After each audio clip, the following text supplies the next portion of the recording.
अस्सलाम वालेकुम वरहमतुल्लाहि वबरकातुहू। हम टॉक ऑफ अरीना सिद्दीकी। अगर आप एक बेटे की माँ हैं या आपके और भी बेटे हैं, अल्लाह ताला ने आपको नवाजा है औलाद नरीना से, जिस तरह अल्लाह ताला कुरान में फरमाता है, मैं जिसको चाहता हूँ बेटे देता हूँ, जिसको चाहता हूँ बेटियां देता हूँ, जिसको चाहता हूँ मिला जुला कर देता हूँ, और जिसको चाहता हूँ कोई औलाद नहीं देता। तो ये अल्लाह ताला के काम है। और अल्लाह ताला ने अगर अपनी तकसीम में से आपको बेटे भी अता किए हैं या सिर्फ बेटे ही अता किए हैं, तो मेरा मैसेज ज़रूर सुनिएगा।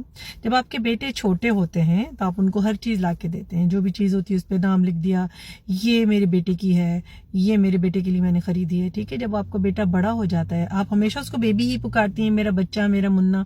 जाहिर है हर माँ से अपने बच्चों की लाड करती है, लेकिन आप उसको कभी भी बहुत आसानी से मर्द की शक्ल में या होने वाले मर्द की शक्ल में देखने के लिए तैयार नहीं होती। क्यों, ऐसा क्यों है?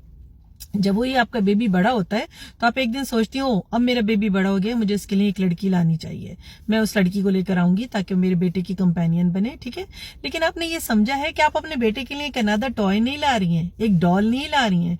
वो आके आपकी बेटी की जिंदगी का हिस्सा बनेगी तो आपके बेटे से एक्सपेक्टेशन भी रखेगी, और वो एक्सपेक्टेशन आपके बेटे को पूरा करने के काबिल होना चाहिए, आपको नहीं। तो जब वो बच्ची आके ये कहती है कि मैं एक मर्द से शादी कर रही हूँ, तो वो मर्द तो आपने बनाया ही नहीं, आपने तो बेबी बनाया है जो हमेशा आपके साथ ही रहे, आपके ही पैसों पे राज करे, ठीक है ना। आपने उसको इस तरह ग्रूम किया है। क्या आप जानते हैं कितना डैमेजिंग है उस लड़का और लड़की के रिलेशनशिप के लिए? और फिर उसके बाद मजे की बात, जब आप रिश्ता लेके जाती हैं, जब आप लड़की वालों से बात करती हैं, तो आपका तरीकाकार यह है कि पहली शर्त तो है कि लड़की ज्वाइंट फैमिली सिस्टम को एक्सेप्ट करे। क्यों, किस शरह में ये लिखा है? ज्वाइंट फैमिली सिस्टम कंप्लीटली अन इस्लामिक है और इंतहाई खराफात चीज है।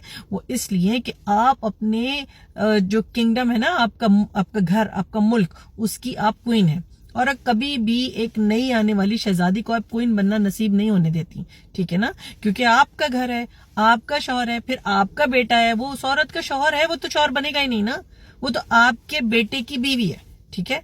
तो उस औरत को अपना घर, अपना किचन कब मिलेगा? जब आपकी फौतगी हो जाएगी, जब उसका इंतजार करना है उसे, ताकि वो फिर आप ही की तरह की एक सास बने और अपने बेटे के बल पे दूसरों पे हुकूमत करने की कोशिश करे। तो ये साइकिल कब रुकेगा, ये साइकिल कब बदलेगा? वो लड़की जो अपना घर बनाने आ रही है, वो उस लड़के से शादी कर रही है और वो उसको अपने घर के कव्वामून की हैसियत से देखना चाहती है। उसको देखना चाहती है कि ये मेरा केयर टेकर है, ये मुझे लेकर आ रहा है, इसी के जिम्मे मेरा मेहर है, उसके अम्मा अब्बा के जिम्मे इसका मेहर नहीं है।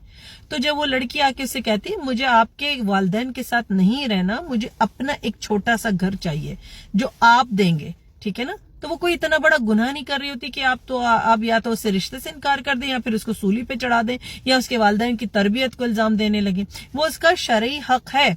रसूल पाक सल्लल्लाहु अलैहि वसल्लम ने अल्लाह के हुक्म से जो भी शादियां की थी, उनमें तमाम उम्महातुल मोमिनीन के अपने अपने हुजरे थे। ये इतनी ही बाबरकत और बहुत अहम चीज होती तो रसूलुल्लाह सल्लल्लाहु अलैहि वसल्लम ने क्यों नहीं सारी दीवारें तोड़वा के मस्जिद नबवी में सबको एक जगह जमा कर दिया था? नहीं किया उन्होंने ऐसा। और पूरी तारीख में कहीं भी किसी सहाबी के थ्रू या कहीं भी ये आपको रिवायत नहीं मिलती कि रसूलुल्लाह सल्लल्लाहु अलैहि वसल्लम ने कहा कि अपनी बीवी को लाके अपने वालिदैन के बीच में डाल दो। वो उस मर्द का काम है। जब हजरत अली रजी अल्लाह तआला अन्हा से हजरत फातिमा रजी अल्लाह तआला अन्हा की शादी का टाइम आया, तो हजरत अली रजी अल्लाह तआला अन्हा ने से उन्होंने ये नहीं पूछा कि जाओ किसी से लेकर आओ, तुम्हारे इतने चचा हैं उनसे जाकर लेकर आओ, या अपने वालिद की जायदाद में से देखो, पूछा तुम्हारे पास क्या है मेहर के लिए। इंतजाम रसूल पाक सल्लल्लाहु अलैहि वसल्लम ने किया, क्योंकि वो उनके कजिन भी लगते थे।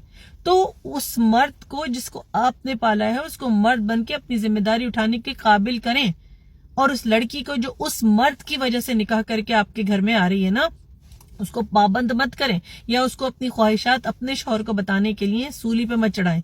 क्योंकि याद रखिए, किसी भी रिश्ते में आप हों, औरत हो या मर्द, हम सबसे हिसाब होगा। तो अगर आप अपने रिश्ते का नाजायज फायदा उठाएंगी, अगर आप माँ बनने को एक्सप्लॉइट करेंगी, अपने बेटे को ये बताएंगी, तो फिर आपसे भी हिसाब होगा।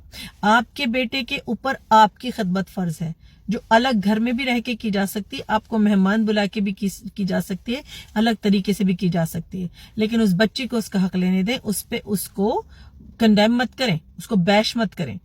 बहुत सी शादियां या तो हो नहीं पाती इस रवैये की वजह से, या टूट जाती हैं। जरूर याद रखिएगा, और अगर ये किसी के काम आ सके ये मैसेज, तो जरूर शेयर कीजिएगा। अस्सलाम वालेकुम वरहमतुल्लाह।